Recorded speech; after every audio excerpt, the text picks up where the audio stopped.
Well, hi everyone. I'm John Retlin with my review of WWE Raw post Money in the Bank, and well, Becky Lynch is pregnant, and congratulations to her and Seth. In all honesty, that is great shit. That is really, really good shit. Very happy for both of them. And yeah, that was a hell of a goddamn bombshell that Becky Lynch dropped. There were rumors that this was going to, it was going to be some kind of thing. She was either going to go film a movie or she was pregnant. This whole, big announcement tease had been tweeted out by WWE, and people were wondering what was going to happen. And, well, good for her. In all honesty, very good for her, very good for Seth. So the show starts off with recaps of the HQ main event. But was the risk worth the reward? Well, apparently it was, because we have we have commentary open up talking about the secondary roof that Alistair and Ray landed on. That's great. That's some good stuff. That's how you get out of what should have been a spot that they had not done at all. But then we have Becky's announcement. She talks about the fans and having to go away for a while and being the champion, being the man, rising up to the top and doing some great stuff. And she has the briefcase, and Asuka comes out, that's my briefcase, and Becky, and I'm not going to quote all verbatim, but Becky says it wasn't for a contract. She opens it up. It's the Raw Women's Championship, and Asuka's very shocked. And, Asuka is awarded the Raw Women's Championship. She won it. She won it fair and square. So no wonder they said last week that a Raw woman was going to, that Becky Lynch was going to confront the Money in the Bank winner. I mean, they pretty much spoiled it, but they had already known, obviously. Becky announced this, and that's why they had told her, and that's why they kept it secret, except for this big announcement and everybody doing the rumor mill and everything. But then she awards the title to Asuka. So Asuka wins it. Asuka's a champion. Asuka's all dancing around, everything, all this kind of stuff. So WWE has a new Raw Women's Champion. She's dancing on the freaking announcer's table. Joe is just nonplussed about all this. And she gets in, and she's so happy and everything, and Becky's happy for her. And, maybe even more happy than Asuka is for herself. And she says, well, you get to be the champion. Well, I'm going to go be a mother. Asuka's friggin' reaction was genuine. I don't think Asuka knew. Asuka herself is a mother. I don't remember if she has 1 or 2 kids. But she seemed genuine there. Like, the way she was acting, she was like, a mother? And this kind of... So she's congratulating her, this kind of stuff, chanting, Becky, Becky. That was a genuinely cool moment in a time where I'm very critical of a lot of stuff in wrestling in general for a variety of reasons, because I'm an angry fan, and just a nut. This was good stuff. This was good shit. Congratulations to Becky. She seemed genuinely moved by the fact that everybody was congratulating her. And really, the outpouring of support is great. I do want to say one thing, though. It ain't a fucking work. It ain't a work. They wouldn't go to this trouble to do this kind of stuff. Vince would not let one of his top stars do something like this and go away for a while. He let Shawn lost his smile and all that stuff, and, did that and everything when they were in the middle of the Monday Night Wars. But no. This is Becky would not go along with this. So I'm just saying, this is good stuff. It's like people saying the Roman Reigns' leukemia was a work when it fucking wasn't. So, in all seriousness, congratulations to them. Asuka's the new Raw Women's Champion. This is good stuff. Then Charlie's interviewing Becky, and then we get Ray. Ray is the father.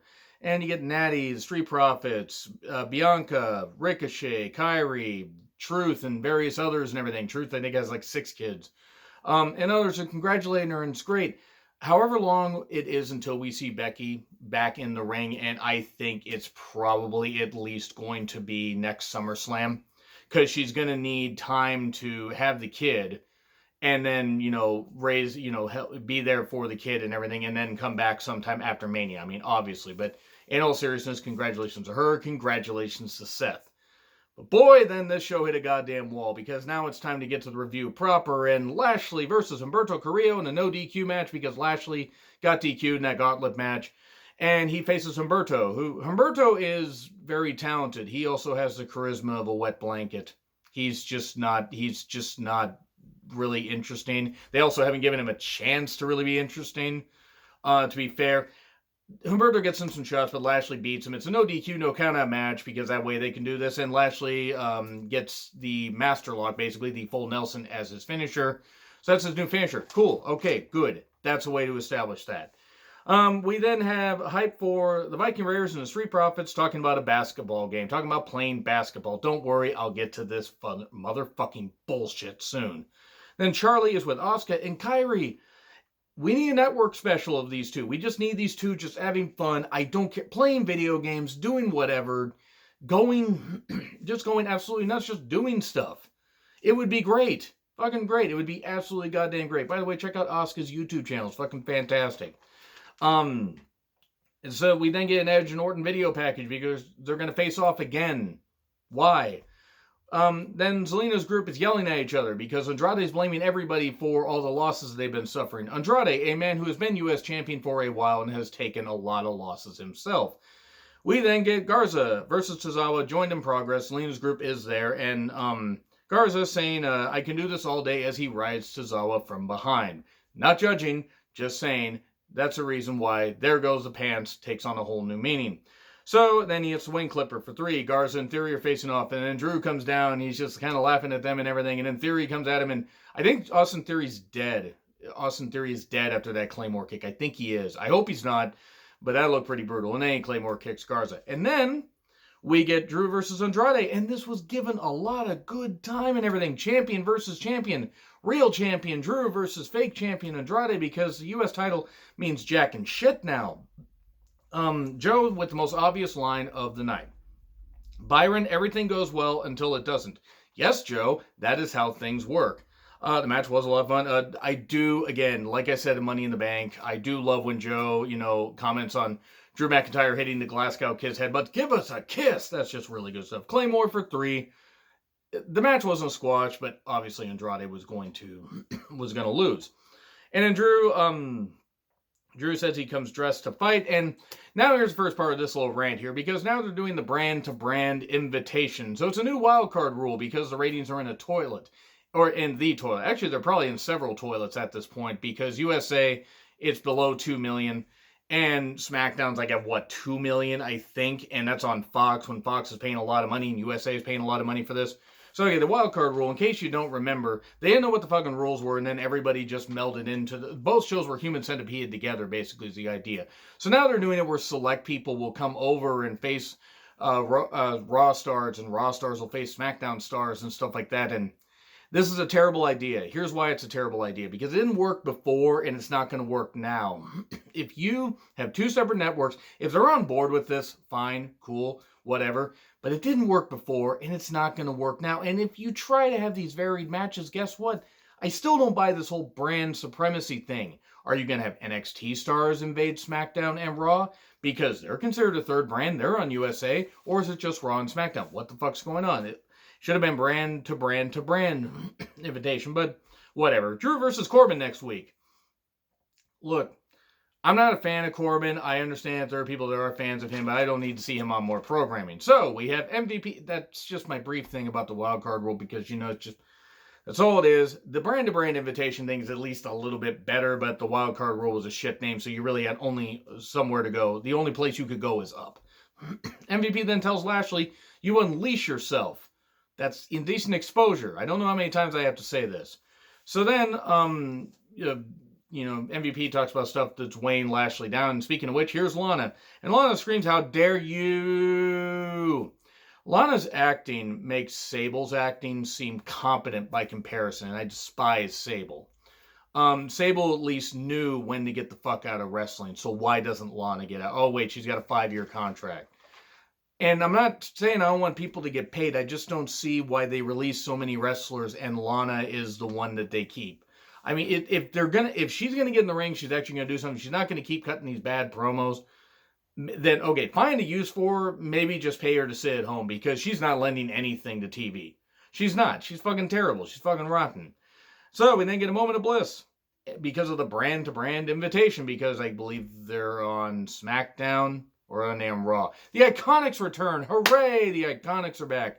Billy Kay and Peyton Royce. I know they've been off for a bit. I believe creative had nothing for them. But also, there was this stuff with the Australian wildfires that were happening a number of months ago. And both of them being Aussie. They were back there to be there with their families and stuff like that. And also all the travel restrictions and stuff. But you know what? Great. Glad to see the Iconics back. They won a tag team title shot. I like Billy and Peyton. I like them as a duo. Eventually, they're going to split up. They'll probably push Peyton more than Billy, and I'm not disagreeing with that. Peyton's very talented, but I think Billy's actually pretty good also. We get the Iconics versus Alexa Bliss and Nikki Cross. Boy, Alexa's having to be, carried like a goddamn wet sack of potatoes here. At one point, when Nikki does the little apron spot where, she puts the apron skirt on somebody and ties her up, Joe says about Peyton, she's all tied up. Go on. I'm interested. So, Sean spearheads that operation, by the way. So, we then get Peyton pinning Alexa after some weird double team maneuver and stuff like that. Thank God Alexa took the damn pin. We get a rematch next week. So, Ray talking about landing on the second roof and Alistair landing on the second roof. But was the risk worth the reward? We can't escape that. If we kept drinking during Money in the Bank and this, every time we heard that, I think everybody would be blackout drunk. Thank God I don't drink. I'm enough of an asshole as it is. So then we get Seth with messy hair. Apparently, he just found out that Becky was pregnant and didn't know before. I kid. He's selling the whole thing that he didn't win the WWE Championship from Drew at Money in the Bank. In the best match of the night, by the way. I will say that was a goddamn terrific match. We then, what the fuck was it? It's an R-Truth character on his, Twitter page that he has fake teeth, buck teeth and everything. He's doing a Kevin Dunn impression. And he calls him Pretty Ricky. It wasn't funny. And then we get Truth, Cedric, and Ricochet versus Brendan Vink, Shane Thorne, and MVP. And he kept bringing his character out, and I died a little bit inside every time. And Truth can usually be pretty funny. This wasn't it at all. This was fucking rotten. This was fucking brutal. And then he hits a lie detector test, which he somehow could have hit MVP more if he had somehow hit Byron, like, up there. Because that's how far off he was. He was so far off, it's like, MVP was like 40 feet away from him, for God's sakes. It was just ridiculous. And then, Lashley comes down and spears Truth. We get, a full Nelson stuff. So we're going to get Lashley managed by MVP, which, to be honest, is probably a good idea. Because you're going to need something. You're going to need anything to rehab and, wash the stink of everything that they have done to Lashley for the last 2 years. And he's done some good stuff. But by and large, they have done nothing but just basically bury him in shit. And I'm not saying bury him as a performer, just bury him in shit. I mean, the Lana stuff, the Leo Rush pairing not working out, Lashley's sisters. So now we get Jinder. He wants to redeem himself. A hero's journey. Let me tell you right now, if Jinder's the hero that WWE needs, that company deserves to have trouble. That company deserves to have bad ratings. And I'm not saying Jinder isn't somebody that isn't valuable to the company, except that's exactly what I'm saying. He deserves to have a job, but he just deserves the job because he's not any good. He's a former WWE champion, and I nearly throw up every time I have to think that. The worst WWE champion of all time. It includes a list, by the way, with Vince McMahon holding the championship for a bit. Okay, so Styles then gets ready to watch Undertaker Last Ride footage and stuff like that. So, I'm just going to say as much right now. There are people that apparently were upset by some of the stuff that I said on my Last Ride Chapter 1 review and everything. Controversial. I had my own takes and everything, and I just want to take this opportunity to say I don't apologize for a goddamn word of it. I appreciate everybody for, having some good conversation with me. But understanding my point and presenting their points and everything reasonably. But you know what? If you don't like the fact that I didn't like the shirt that Undertaker had because I know the meaning behind that shirt, fuck you. I don't fucking care. I'm not going to apologize for jack shit. In fact, I'm going to be even more honest and more brutal about it because it's a channel where I just state my opinions. I'm just a wrestling fan. Undertaker has millions of dollars, has earned that money, and has, had a hell of a career where he should have retired years ago.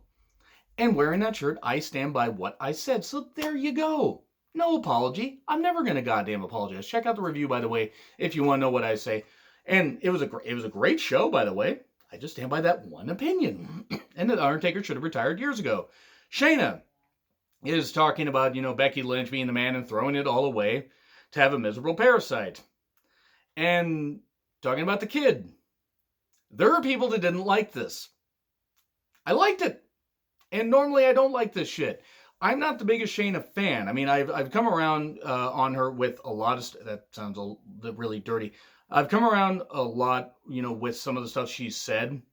And I like this stuff. I also want to say that if WWE, if Becky Lynch didn't clear this, if they didn't run this by Becky Lynch and say, hey, and the layer thing with Natty, if they didn't run that by, Shayna's enough of a pro and enough of a good person deep down, even though she is real, that I don't think they would have done this if, everybody wasn't on board with it. And there are people that won't like it, and that's fine. And I totally understand why people aren't happy with it. But you know what? I kind of liked it because it was kind of funny. It was really kind of funny. And then she said, talking about the kid and everything, Becky Lynch being fat on the couch eating bonbons. Well, you know who the father is? I rest my case. It was good. Are we going to get Seth versus Shayna now? Man, that'd be weird. AJ then gets upset seeing the footage of the last ride, which I don't know why. He should have agreed with, what Undertaker is wearing. Anyway, I digress. Ray and Alistair versus Murphy and Rollins. They kept selling the fact that Alistair and Ray were tossed off the roof onto a crash pad on a secondary roof 6 feet below. Now, I'm not saying that a 6-foot drop couldn't hurt, but they're treating it like it was the Giant, aka the Big Show, falling off the Kobo, and then showing up all of a sudden, when the Yeti attacked and dry humped Hulk Hogan. Watch Halloween Havoc 95 if you want to know what I'm saying. They were treating it like it was like legit, and I'm sorry, it was a pre-tape thing, and it was fucking bullshit. It was stupid. That match was stupid, by the way, and I know people liked it. That's fine. I didn't. Murphy basically went 2-on-1 here because Seth was in a catatonic state, either because Drew was champion or because, crap, how am I going to be a father? I kid. Congratulations to them both. Murphy goes 2-on-1 though. Ray goes for the 619. And then Rollins snaps, grabs him, and then the ref calls for a DQ in a tag match. Why the fuck did he call for a DQ in a tag match? What the hell's going on? Because people interfere and attack the guy all the time. Heels attack the baby faces to gain advantage. Why in the world would you call a DQ? I don't fucking know. And then he tells Murphy to stay back because Alistair gets tossed over there and he keeps going after Ray's eye. He keeps going after his eye and everything. And then he grinds Ray's eye into the corner of the steel step, and Dominik Dijakovic says, well, that's one way to feast your eyes. Which is fucking great. I wish I would have thought about that and tagged him in it before. We get fake blood, and Rollins doing that to Ray, and then Ray being examined backstage, and Rollins not understanding what happens. I guess he got Randy Orton's IUD or IED. What the fuck was that in 2009? Where he had the anger thing. It was the IUD, right? I mean, it wasn't the shit in the bag. That was 2005, 2006. Anyway, so Rollins doesn't know what happens. Oh, no, he's two different people. It's like the Spider-Man meme or something like that, where, it's two halves. Oh, no, Venom. He's going to get a symbiote. That's what he's going to get. That's the parasite that Shayna was talking about. No, I don't know what I'm on about anymore. Let's wrap up this review with Rollins, doing that and Alistair attacking Murphy and that kind of stuff. And oh, wait, I'm sorry. There's one more bullshit segment. The football game, the basketball game. I want to take this, I want to hit somebody in the head, the person that came up with this. Whoever came up with this segment, if it was Kevin Dunn, should be fired. Just fire Kevin Dunn anyway. The guy's fucking useless as far as his job. This was embarrassing. This was neither wrestling nor entertainment. It was shown to the world, but it was fucking stupid. If the car karaoke thing did not bury the goddamn Viking Raiders, and guess what did? This buried them. And I don't use the word buried lightly, but this buried the fucking Viking Raiders. They should have stayed in New Japan, or gone to New Japan. I think they were in Ring of Honor. They should have just stayed in New Japan. I get that they probably went for more money, but New Japan should just offer them money because this is a dominant, brutal team. A team that should be absolutely eating other teams up. I'm not saying that you can't make some people comedic, but remember when they tried to make the Road Warriors comedic? Remember how well that worked? Oh, it didn't fucking work. They gave them a freaking puppet, a dummy. You big dumb dummy. They gave them Fred Sanford's son. Do you know how bad you have to be in Vince's eyes for them to give you Fred Sanford's son? It was actually a guy named dummy named Rocco. Even Paul Ellering looked embarrassed. This was fucking stupid. This was WCW bullshit. This is worst parts of TNA bullshit. This is some of the worst shit I've seen. And yeah, maybe I'm getting a little bit fired up about this, because by and large, this actually was a pretty good show. But this was fucking dumb. People are like, oh, it was funny. You guys can like it. Cool. I don't have to like it. I don't find this kind of shit funny. I don't think it was any goddamn good. And then we got Shayna to Natty. Because Natty didn't like what Shayna said about Becky. And said, well, it's not like you're going to have a kid. The Hart Dynasty dies with you. I love this. And I love Natty. I love this. And then they show more of the basketball thing. I hate it. Again, the person should be fucking fired for this. So we get Natty versus Shayna. Good enough. Good stuff. Natty got in some moves. Shayna hit a knee strike for 3. Natty threw a bit of a temper tantrum. Bit odd. I believe she was channeling Christian from 2002. So then we get Corbin Talking about beating up Alistair and Ray. Well, apparently attempted murder is okay for him. So I guess Corbin's favorite wrestler is New Jack. So we get Edge and Orton face to face. Charlie looking great. Charlie had one of the worst lines at the end of this show, though. Edge doesn't know why he needs to face Orton. He took his pound of flesh at WrestleMania, and here's Orton. Well, it's like, the better man won. Well, it's like, well, I tried to be the better man. I just couldn't be or whatever. It's like, I stayed down for 10. It's like, or I didn't get up at 9. I stayed down for 10, but I didn't stay down for 9 years like you and talked about all this stuff in the Rumble and Mania. Those were not traditional matches. You say I'm the best wrestler to lace up a pair of boots. So how about we face off in a traditional wrestling match? And that's it there. And Edge kind of looks puzzled and everything. And Charlie says, well, whatever happens, it could be the best wrestling match of all time. And I love Charlie. She's got a good personality to her. That was one of the worst goddamn lines ever. So that's basically it. So that's pretty much all I got to say about that. That's the notes there for Raw. This was not a bad show, but that basketball game was absolute shit. There were some shit parts. There were some great parts. Congratulations once again to Becky and Seth. So let me know what you think in the comments. Like, share, subscribe. Twitter handle in the description. I'm John Retlin. I'll see you soon.